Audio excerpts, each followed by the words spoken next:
There's a moment when a narcissist realizes they've lost control over you forever. And what Carl Jung discovered about that moment will make your blood run cold. Because they don't just walk away. They don't throw a tantrum or disappear into the night. They do something far more sinister. Something so psychologically calculated that it can shatter years of healing in just one conversation. Jung called it their final weapon. And if you don't recognize it when it's happening, you'll hand them back every piece of power you fought so hard to reclaim. Here's what Jung discovered that changes everything. This isn't random desperation. It's a carefully orchestrated psychological attack designed to exploit the very strength you've worked so hard to build. And once you understand the pattern, you'll never fall for it again. The moment a narcissist recognizes that you're no longer the person they once controlled marks the beginning of what Jung called the strength recognition crisis. You see, for so long, you served a very specific purpose in their world. You were their emotional regulator, their validation source, their psychological punching bag. But something has shifted, hasn't it? Maybe you've started setting boundaries that actually stick. Perhaps you've stopped seeking their approval or apologizing for things that were never your fault. You've found your voice, built your confidence, and learned to trust your own instincts again. And that's when their entire world begins to crumble.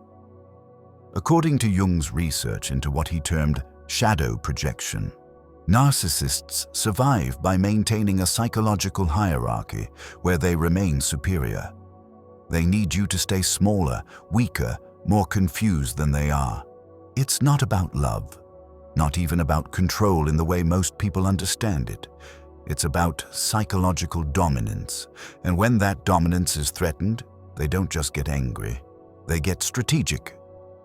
Jung discovered that narcissists experience something close to panic when they realize their former victim has become psychologically stronger than they are. This triggers what he called ego collapse anxiety, a desperate fear that their entire identity is about to be exposed as hollow. And that's when they begin planning their counter-strike. But before they deploy their most dangerous weapon, they'll try two other tactics first. And understanding this three-phase escalation could save your sanity. Phase 1 begins with what Jung identified as strength shaming. This is where they flip their entire script and start attacking the very qualities they once criticized you for lacking. Remember how they used to call you weak, indecisive, or too sensitive? Now suddenly, you've become too strong, too decisive, too confident. You've really changed, and not in a good way. You used to be so kind. Now you're just cold. Success has made you arrogant. You think you're better than everyone now. Jung realized this isn't random criticism. It's precision targeting. They're specifically attacking the parts of yourself you're most proud of healing. If you've learned to say no, they'll call you selfish. If you've found your voice, they'll call you aggressive. If you've built self-respect, they'll call you arrogant. But here's what makes this so insidious. A part of you might actually start believing them. After all, you have changed. You're different. And for a moment, you might wonder, maybe I've gone too far. Maybe I'm being too harsh. That doubt, that's exactly what they're counting on. When strength shaming fails to pull you back into old patterns, they escalate to phase 2, nostalgic manipulation. And this is where Jung's insights become truly disturbing. They start painting pictures of the old you, the version that was easier to control. Remember when you used to laugh at everything? You were so much happier then. I miss the person you used to be. We had such a beautiful connection before you started changing. Jung called this psychological time travel. It's designed to make you romanticize your own dysfunction. They're not missing the real you. They're missing the controllable you. The you that didn't question their behavior, didn't set boundaries, didn't recognize manipulation when it was happening. And here's the truly twisted part. They might even acknowledge some of their past mistakes, but only to contrast them with your current coldness. I know I wasn't perfect back then, but at least you are forgiving. Now you hold on to everything. This nostalgic manipulation works because it activates something real in you. Your own grief for who you used to be. Because part of healing means letting go of the person who tolerated mistreatment. And sometimes, we do miss that more innocent, trusting version of ourselves. They exploit that natural grief and twist it into guilt. But when both strength-shaming and nostalgic manipulation fail to break down your boundaries, that's when they deploy what Jung warned was their most dangerous weapon. And this is where his research gets truly chilling. Phase 3 is what Jung called manufactured vulnerability, and it's more calculated than you could ever imagine. Jung discovered that narcissists are master observers of human psychology. They've been studying you for months, maybe even years, taking mental notes about what triggers your guilt, what activates your caretaking instincts, and what causes you to abandon your boundaries. They know exactly which emotional buttons to push and when to push them. So just when you're at your strongest, just when you've built solid boundaries and found your footing, they suddenly become fragile. There's a health crisis, financial trouble, family drama, an emotional breakdown, and the timing? It's never coincidental. According to Jung's observations, narcissists will often create the very problems they're asking you to help them solve. They'll sabotage their own relationships, make poor financial decisions, neglect their health. Anything to generate a situation where you feel morally obligated to step in and save them.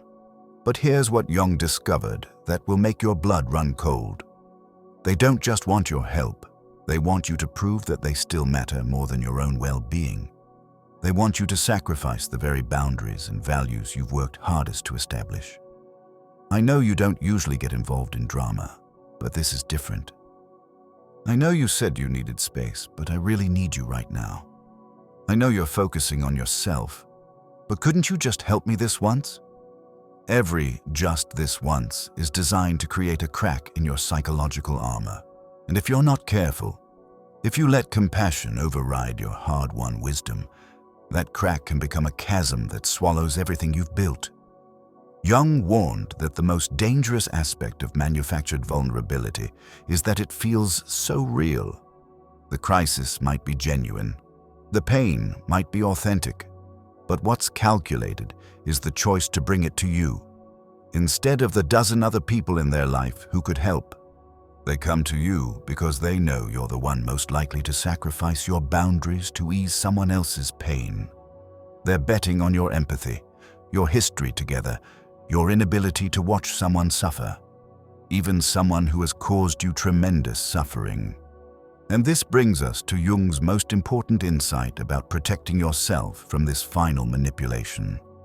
If you're finding value in understanding these psychological patterns, I'd love for you to subscribe and join our community of people committed to authentic growth and healing. Now, let's get back to the video. Jung developed what he called differentiated compassion, the ability to feel empathy for someone's struggles without feeling responsible for solving them. You can acknowledge their pain without absorbing it. You can wish them well without rescuing them. Jung said, "The privilege of a lifetime is to become who you truly are." So when someone tries to pull you back into old patterns through crisis, you have to ask yourself, will helping them help me become who I truly am? Or will it prevent me from that journey? This doesn't mean becoming heartless. It doesn't mean being cruel. It means recognizing that your primary responsibility is to your own healing and your own growth. It means understanding that true compassion sometimes looks like allowing people to face the consequences of their own choices. So when they present you with their manufactured crisis, you can respond with empathy, without losing yourself. I can see that you're going through a difficult time, and I hope you find the support you need. And then, you maintain your boundaries, regardless of how they respond. Because here's what Jung discovered that changes everything. Their desperation to manipulate you back into old patterns is actually proof of how much you've grown. Their need to create crises just to get your attention is evidence that you're no longer giving it freely. Their frustration with your boundaries is confirmation that those boundaries are finally working. But there's something else Jung discovered that most people miss: the psychological aftermath of successfully resisting their final manipulation. When you don't fall for the manufactured crisis, when you maintain your boundaries despite their emotional theatrics, something fascinating happens in their psyche, and Jung documented it extensively. They enter what he called narcissistic injury spirals. Because you see, their manufactured vulnerability wasn't just about getting help. It was about proving to themselves that they still held power over you. When you refuse to break your boundaries, when you don't rush to their rescue, you're not just saying no to helping them. You're dismantling their entire psychological framework. Jung observed that narcissists will often escalate the crisis when their initial plea doesn't work. The health scare becomes more serious. The financial trouble becomes more desperate. The emotional breakdown becomes even more dramatic. They're not just seeking help. They're seeking proof that they can still make you abandon yourself for them. And here's where Jung's research becomes truly eye-opening. They'll start recruiting what he called flying monkeys, other people to pressure you on their behalf. Suddenly, mutual friends, family members, or acquaintances start reaching out. They're really going through a hard time right now. I think you should reconsider. Don't you think you're being a little harsh? Jung realized this tactic serves multiple purposes. It amplifies the pressure on you to break your boundaries, but it also feeds their narrative that you are the problem. They get to play the victim while painting you as cold, heartless, or ungrateful. It's a masterclass in psychological manipulation that most people never see coming. But Jung discovered something even more profound about this pattern. Every time you resist their manipulation, every time you maintain your boundaries despite the pressure, you're not just protecting yourself, you're helping to break a generational cycle. And this leads us to Jung's most powerful insight, one that will completely change how you understand not just narcissists, but every relationship in your life. Because what Jung realized about why narcissists fear your strength goes deeper than control or manipulation. He discovered they fear your strength because it reminds them of their own abandoned potential. When you choose authenticity over approval, healing over comfort, growth over stagnation, you're showing them what becomes possible when someone commits to their own development. And they hate it because it exposes their own choices. Every boundary you maintain, every manipulation you resist, every time you choose yourself over their demands, you're proving that their power over you was always an illusion. Jung taught that when you refuse to be pulled back into dysfunction, you're not just healing yourself. You're modeling what healthy looks like. You're showing others in your circle that it's possible to break free from these patterns. You're proving that people can change, grow, and choose differently. Jung taught that true psychological strength isn't about becoming immune to manipulation. It's about recognizing it, naming it, and choosing your authentic path anyway. It's about understanding that their increasingly desperate attempts to control you are actually evidence of your freedom. The narcissist's final dirty trick, manufactured vulnerability, only works if you forget who you've become. But once you see it for what it really is, a calculated attempt to exploit your compassion and drag you back into dysfunction, you realize something profound.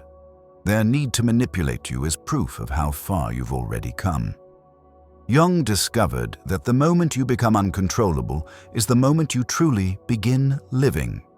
And no manufactured crisis, no matter how convincing, no matter how heart-wrenching, is worth trading that freedom away. Because at the end of the day, their desperation is just confirmation of your strength. Their manipulation is proof of your growth, and their inability to control you anymore. That's evidence that you've already won. Every time you resist the pull, every time you maintain your boundaries despite their emotional theatrics, you're not just protecting yourself. You're proving that healing is possible, that growth is real, and that no one else's crisis is worth abandoning your own journey. Jung's message is clear. The person you've become through healing is worth protecting. The boundaries you've built are worth maintaining. And the life you're creating for yourself is worth more than any temporary guilt you might feel for not rescuing someone who refuses to rescue themselves. Their final manipulation is really their admission of defeat. And your resistance to it, that's your declaration of independence. Thank you for taking this journey into Jung's insights with me. If this resonated with you, please share it with someone who might need to hear it. Together, we can break these cycles and create healthier patterns for ourselves and for future generations.